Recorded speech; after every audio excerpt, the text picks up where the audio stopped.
Hello दोस्तों, एक बार फिर से आप सभी का स्वागत है एजुकेशन बाइट पर। कैसे हो आप सभी? मुझे उम्मीद है कि आप सब एकदम बढ़िया होंगे। मैं आज आपकी डीएलएड फर्स्ट सेमेस्टर संस्कृत की क्लास लेकर के आई हूँ। संस्कृत की लास्ट क्लास में मैंने आपको लिंग व वचन की जानकारी दी थी। इसके बाद आपका जो नेक्स्ट टॉपिक है संस्कृत में वो है सर्वनाम। तो चलिए शुरू करते हैं आपकी क्लास सर्वनाम से। फटाफट से आप सभी इस क्लास को अपने दोस्तों के साथ शेयर कर दीजिएगा, साथ साथ लाइक भी कर दीजिए। स्टार्ट करते हैं सर्वनाम की। सर्वनाम क्या होता है? सर्वनाम को इंग्लिश में हम क्या बोलते हैं? प्रोनाउन, और हिंदी में सर्वनाम ही रहता है। सर्वनाम जो शब्द है आपका, ये दो शब्द से मिलकर के बना है, सर्व प्लस नाम, जिसमें सर्व का अर्थ है सबका और नाम मीन्स नाम, यानी कि ऐसे शब्द जो सबके नाम हो सकते हैं, यानी कि सभी के नामों के स्थान पर जिनको हम प्रयोग कर सकते हैं वो कहलाते हैं सर्वनाम। फॉर एग्जाम्पल, आपको अगर पता हो तो सर्वनाम की एक छोटी सी परिभाषा है, मतलब परिभाषा क्या, एक सीधा सीधा मीनिंग ये होता है कि सर्वनाम को हम ऐसी जगह पर प्रयोग करते हैं जहाँ संज्ञा होती है, यानी कि संज्ञा का बार बार प्रयोग करने से रोकने के लिए हम वहाँ पर सर्वनाम को प्रयोग कर देते हैं। तो शॉर्ट में आप बोल सकते हैं संज्ञा की पुनरावृत्ति को रोकने के लिए, संज्ञा की पुनरावृत्ति रोकने के लिए हम किसका प्रयोग करते हैं? सर्वनाम का।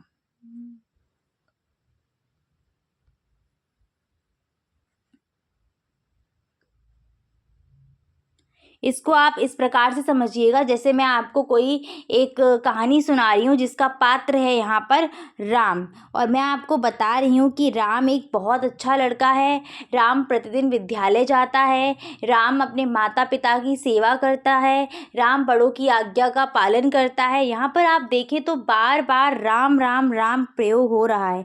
राम है क्या? राम एक संज्ञा है। तो बार बार राम प्रयोग करने की जगह हम क्या करें? राम के स्थान पर किसी अन्य शब्द को प्रयोग कर सकते हैं। जैसे कि मैं बोलूँ राम एक अच्छा लड़का है, वह प्रतिदिन विद्यालय जाता है, मैं राम के स्थान पर क्या प्रयोग कर दिया? वह। अब ये जो पैराग्राफ है, जो कहानी मैं आपको सुना रही थी, ये सुनने में अच्छी लगेगी। राम एक अच्छा लड़का है, वह प्रतिदिन विद्यालय जाता है, वह अपने माता पिता की सेवा करता है, वह ये काम करता है। तो यहाँ पर जो वह शब्द हमने लगाया, ये वह क्या है? ये वह ही है सर्वनाम। तो सर्वनाम वे शब्द होते हैं जो संज्ञा की जगह पर प्रयोग किए जाते हैं। तो परिभाषा यहाँ से सर्वनाम की बन जाएगी कि वे शब्द जो संज्ञा के स्थान पर प्रयोग किए जाते हैं सर्वनाम कहलाते हैं। और इनका हम प्रयोग क्यों करते हैं? तो संज्ञा की जो पुनरावृत्ति बार बार हो रही थी उसको रोकने के लिए हम सर्वनाम को लगाते हैं।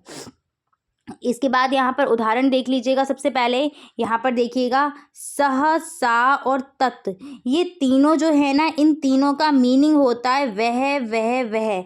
लेकिन सह जो सर्वनाम है इसका प्रयोग करते हैं पुल्लिंग के लिए, सा का प्रयोग करते हैं स्त्रीलिंग के लिए, और तत् का प्रयोग करते हैं नपुंसक लिंग के लिए। जैसे हमने बोला वह पढ़ रही है या वह पढ़ती है, तो यहाँ पर जब आपको बोध हो रहा है कि किसी लड़की की बात हो रही है, तो यहाँ पर वह के स्थान पर आप संस्कृत में क्या प्रयोग करेंगे? सा का यूज करेंगे। मैंने बोला कि वह पढ़ता है, समझ रहे हो कि लड़का होगा कोई, तो किसका प्रयोग करोगे? सह का प्रयोग करोगे। सेम तत् का प्रयोग करते हैं नपुंसक लिंग के लिए, जैसे कि आपका कोई पुष्प है कि वह पुष्प, तो इस प्रकार से वहां पर तत् का प्रयोग होगा। ऐसे ही यहाँ पर इधर देखिएगा, ऐसा, ऐसा और एतत्, ये तीनों का अर्थ एक ही होता है। क्या? यह। ऐसा का प्रयोग करते हैं हम पुल्लिंग के लिए, एतत् का प्रयोग करते हैं स्त्रीलिंग के लिए, ऐसा का प्रयोग करते हैं पुल्लिंग के लिए, और ऐसा का प्रयोग करेंगे स्त्रीलिंग के लिए, और एतत् का प्रयोग करेंगे नपुंसक लिंग के लिए। ठीक है, इसका अर्थ क्या होता है? यह इसका अर्थ होता है। जैसे कि हम किसी राजा के बारे में बात कर रहे हैं, तो आप बोलो कि आपके पास, राजा छोड़ो, किसी छात्र के बारे में बात कर रहे हैं, किसी टीचर के बारे में, तो आप बोल सकते हैं ऐसे कोई आपका ही कोई प्रिय शिक्षक आपके सामने खड़ा है, तो आप क्या बोलेंगे? यह मेरे प्रिय शिक्षक हैं, तो वहाँ पर ऐसा लगाया जाएगा। ठीक है, इसके बाद आप सर्वनाम देखिएगा। अगला है त्वम का मतलब होता है तुम, अहम का मतलब है हम, ये भी सर्वनाम है। हम पढ़ते हैं, हम बोलते हैं, हम जाते हैं, हम खाते हैं, तो हम क्या है? सर्वनाम है। और वैसे आप अपना नाम ले सकते हैं। इसके बाद वयम, वयम का मतलब होता है हम सब घूमने जाते हैं, हम सब पढ़ाई करते हैं। तो यहाँ पर हम जो है हम सब के लिए वयम का प्रयोग करेंगे। इसके बाद भवान जो शब्द है ये भी सर्वनाम है और इसका अर्थ होता है आप। क्या होता है? आप। भवानी आ जाए तो वहाँ पर हो जाएगा स्त्रीलिंग के लिए आप का यूज़ करोगे। क्लियर है? इसके बाद कहा, कहा का मतलब होता है कौन। कस्य, कस्य का मतलब होता है किसका। और ये सभी क्या है? आपके सर्वनाम शब्द हो जाएंगे। ठीक है। इसके बाद आते हैं सर्वनाम के भेद पर। तो सर्वनाम के 6 भेद होते हैं: पुरुषवाचक सर्वनाम, निश्चयवाचक सर्वनाम, अनिश्चयवाचक सर्वनाम, संबंधवाचक सर्वनाम, प्रश्नवाचक सर्वनाम और निजवाचक सर्वनाम। ये 6 भेद आपको पढ़ने हैं। हिंदी में भी आपने पढ़े होंगे। पहला पुरुषवाचक सर्वनाम, निश्चयवाचक सर्वनाम, अनिश्चयवाचक सर्वनाम, पुरुषवाचक, निश्चय, अनिश्चय। इसके बाद संबंधवाचक, प्रश्नवाचक और निजवाचक। तो ये 6 भेद होते हैं। सबसे पहले हम देखते हैं पुरुषवाचक सर्वनाम को। तो पुरुषवाचक सर्वनाम वे सर्वनाम होते हैं जो बोलने वाले के लिए, सुनने वाले के लिए और साथ साथ किसी और के लिए प्रयोग किए जाएंगे। जैसे कि मैं अभी बोल रही हूँ और मैंने आपको राम की कहानी सुनाई थी, तो मैं यहाँ पर मैं बोल रही हूँ तो मेरे लिए भी किसका प्रयोग करेंगे? पुरुषवाचक सर्वनाम का। आपके लिए भी पुरुषवाचक सर्वनाम का। और राम की कहानी सुनाई थी ना, तो राम की जगह हमने वह का प्रयोग किया था, तो ये वह भी किस में आएगा? पुरुषवाचक सर्वनाम में आएगा। तो जिस सर्वनाम के द्वारा वक्ता या लिखने वाला, जब पुस्तक लिखी जा रही होगी तो वहाँ पर ये वक्ता किसका काम करेगा? लिखने वाले का काम करेगा। इसके बाद श्रोता, श्रोता, अब ये पुस्तक जब आप पढ़ेंगे तो आप वहाँ पर पढ़ने वाले बन जाओगे। ठीक है, वहाँ भी तो बात कही जा रही है ना। तो वक्ता, श्रोता और किसी अन्य का जब बोध कराते हैं तो वो कहलाते पुरुषवाचक सर्वनाम। ये क्वेश्चन बहुत आता है कि संस्कृत में कितने पुरुष होते हैं, तो यहीं से आपको उत्तर मिलेगा। संस्कृत में 3 प्रकार के पुरुष होते हैं। पहला है आपका प्रथम पुरुष, दूसरा है मध्यम पुरुष और तीसरा है उत्तम पुरुष। प्रथम पुरुष होता है अन्य पुरुष। जैसे अभी मैंने आपको राम की कहानी सुनाई थी, तो यहाँ राम जो है वो राम के लिए जो हम वह प्रयोग कर रहे थे, ये किस में आएगा? अन्य पुरुष के अंतर्गत आएगा। मध्यम पुरुष वह होता है जो बात को सुनता है। यहाँ पर सुनने वाले कौन है? आप हैं। तो यहाँ पर श्रोता जो आते हैं वो मध्यम पुरुष में आते हैं। और जो बात को बोलता है यानी कि वक्ता जो है वो किस में आता है? वक्ता। ठीक है, वक्ता बोल रही हूँ मैं। वक्ता जो है वो किस में आता है? उत्तम पुरुष में आता है। आइए देखते हैं इसको आगे। प्रथम पुरुष में क्या होता है? तो जिस सर्वनाम का प्रयोग वक्ता या फिर श्रोता के अतिरिक्त किसी अन्य के लिए किया जाता है वो कहलाते हैं प्रथम पुरुष। जैसे राम से ही एग्जाम्पल लूँ तो समझ में आएगा। राम की कहानी सुनाई, वहाँ पर मैंने वह यूज़ किया, तो वो क्या होगा? प्रथम पुरुष होगा। ऐसे किसी लड़की की कहानी सुनाऊँ मैं आपको, ये बता रही हूँ कि सीता बहुत अच्छी लड़की है, सीता अपना काम स्वयं करती है, सीता दूसरों की सहायता करती है। बार बार सीता सीता आ रहा है, सीता की जगह हम क्या प्रयोग कर दें? वह। तो सीता बहुत अच्छी लड़की है, वह अपना काम स्वयं करती है, वह दूसरों की सहायता भी करती है। तो यहाँ पर सीता की जगह क्या यूज़ कर दिया? वह। तो ये वह क्या है? प्रथम पुरुष है। ठीक है, तो जब किसी और के लिए हम सर्वनाम का प्रयोग कर रहे हैं तो वो आता है अन्य पुरुष के अंतर्गत। जैसे कि यहाँ पर देख लीजिएगा, आपको 3 सर्वनाम देखने को मिलेंगे। सह, सा, तत्। तीनों का मीनिंग एक ही है, तीनों का अर्थ होता है वह, लेकिन सह का प्रयोग करेंगे पुल्लिंग के लिए, विसर्ग वाला जो है वो पुल्लिंग के साथ, मात्रा वाला स्त्रीलिंग के साथ और तत् का प्रयोग करते नपुंसक लिंग के लिए। ऐसे ही ऐसा देख लीजिएगा, यहाँ पर आपको मिलेगा ऐसा, ऐसा और एतत्। तो इसमें देखिएगा तीनों का अर्थ तो यह है, लेकिन ऐसा यानी कि विसर्ग वाले का प्रयोग करते हैं पुल्लिंग के लिए, मात्रा वाले का प्रयोग करेंगे स्त्रीलिंग के लिए और एतत् का प्रयोग तो नपुंसक लिंग के लिए है ही। इसके बाद आते हैं मध्यम पुरुष पर। मध्यम पुरुष में क्या आते हैं? इसके अंतर्गत वे सर्वनाम शब्द आते हैं जिनका प्रयोग श्रोता के लिए किया जाता है।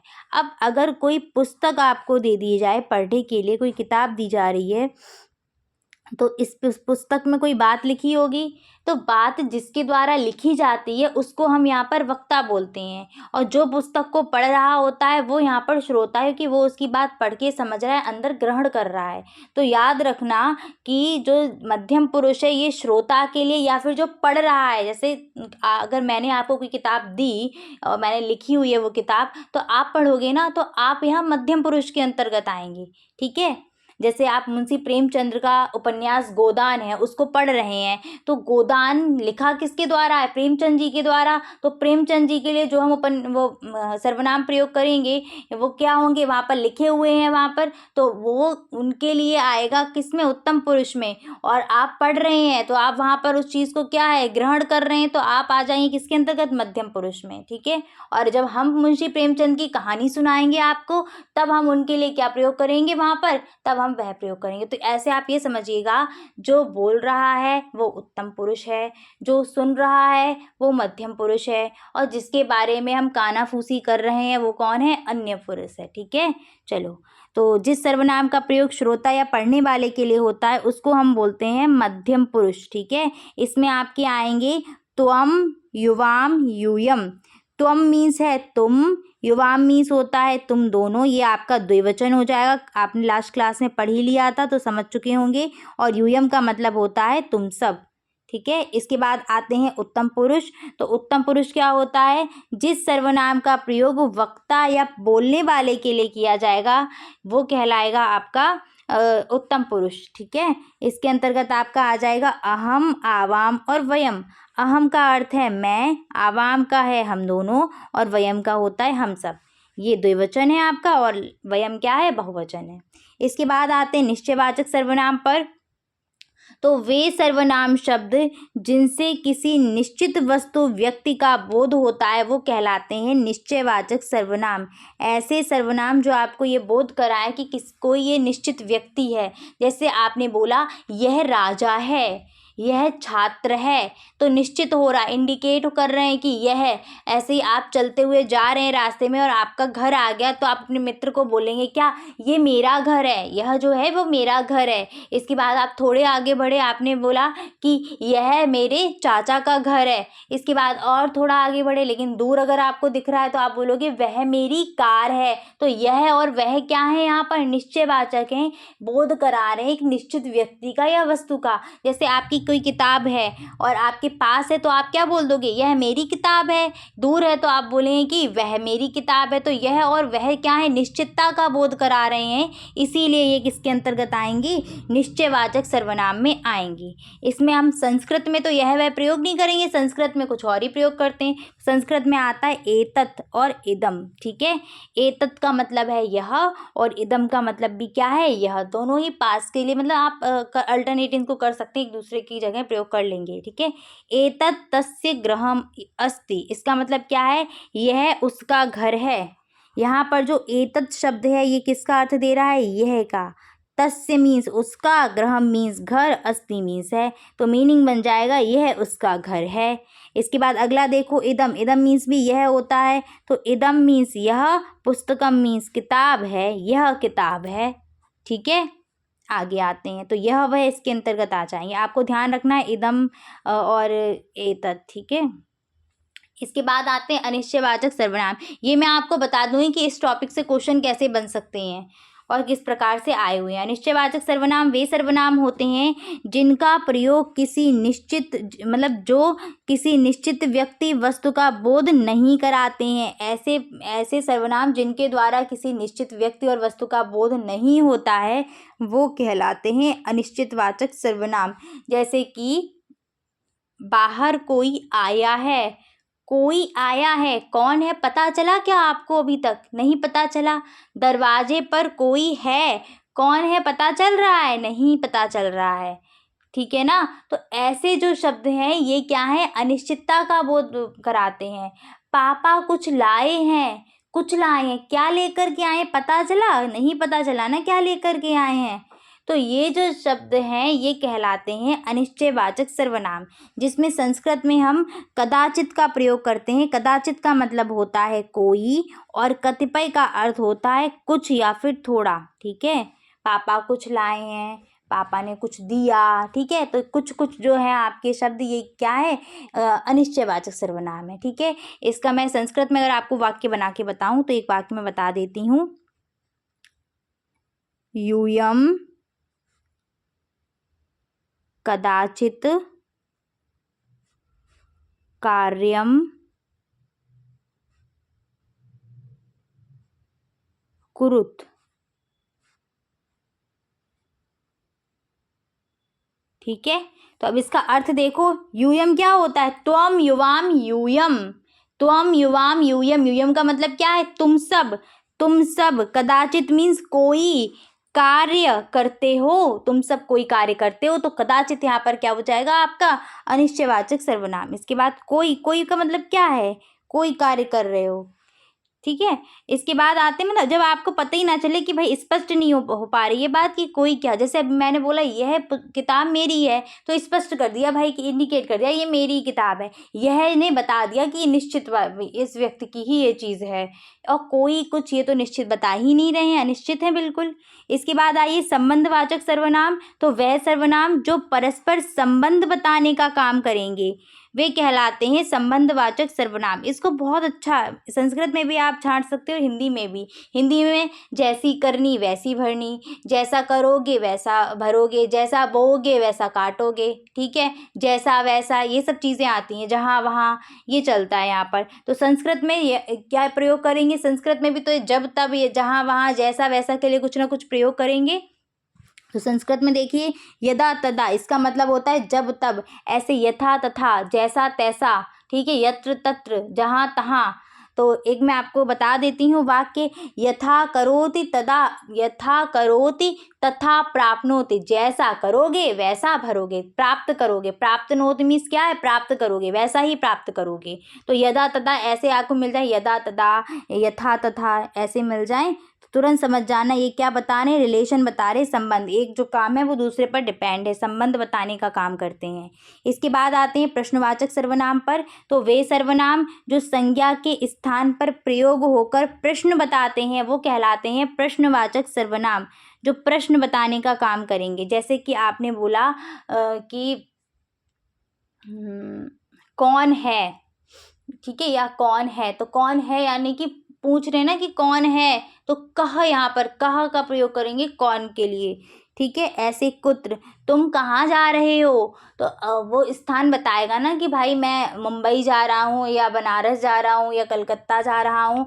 तो यहाँ पर स्थान बता रहे यानी कि संज्ञा, आपको आंसर मिल रहा है, तो संज्ञा की जगह कुत्र का प्रयोग कर दिया, कहाँ का प्रयोग कर दिया, तो ये क्या है, एक प्रश्नवाचक सर्वनाम है। इसको हिंदी में कहाँ बोलेंगे और संस्कृत में इसकी जगह कुत्र का प्रयोग करेंगे। ऐसे कब, कब के लिए हम प्रयोग करते हैं कदा, तो संस्कृत में प्रश्नवाचक में देख लो, कहा, कुत्र, कदा, जिसमें कुत्र का अर्थ है कहाँ, कदा का मतलब है कब, और कह का मतलब है कौन, ठीक है।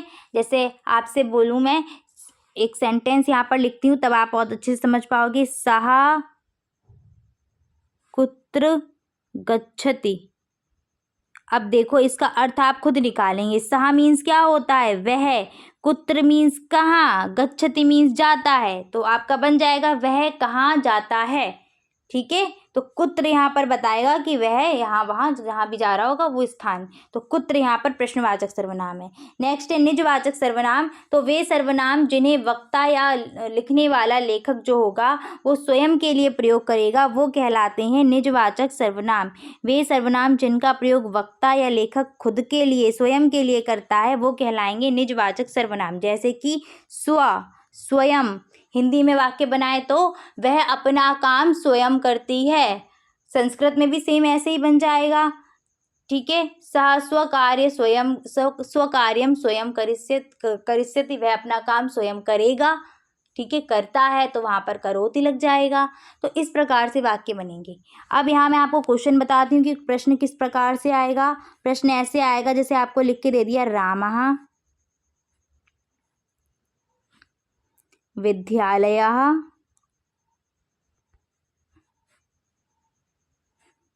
सः लता इदं कुत्र, ठीक है। क्वेश्चन ऐसे आएगा कि लिखे हुए शब्दों में सर्वनाम और संज्ञा छांटिए, तो निकाल सकेंगे अब आप इसमें संज्ञा कौन कौन सी है। तो सबसे पहले संज्ञा छांटो, राम, विद्यालय और लता, ये तीनों क्या हैं, ये संज्ञा शब्द हैं, ये भी संज्ञा, ये भी संज्ञा और ये भी संज्ञा।